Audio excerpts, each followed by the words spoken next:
পৃথিবীর 70% জল দিয়ে ঢাকা, কিন্তু তার মাত্র 1% আমরা পান করতে পারি। বাকি সবই নোনা বা বরফে আটকে আছে। প্রতিদিন কোটি কোটি মানুষ এই জলের অভাবে ভুগছে। নদী শুকিয়ে যাচ্ছে, ভূগর্ভস্থ জলের পরিমাণ নিচে নেমে যাচ্ছে, আর জনসংখ্যা তো বেড়েই চলেছে।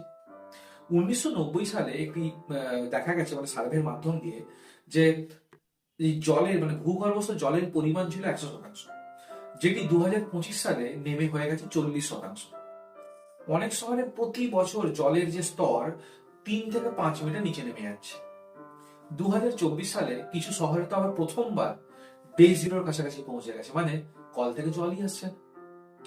2030 সালে বিশ্বের প্রায় 50টি বা তার থেকেও বেশি বড় বড় শহর এইরকম সমস্যার সম্মুখীন পড়বে।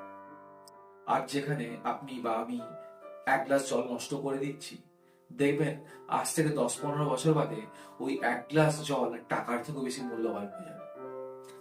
ভবিষ্যতে সব থেকে বড় যুদ্ধ তেল বা সোনা নিয়ে নয়, 1 গ্লাস জলের জন্য হবে।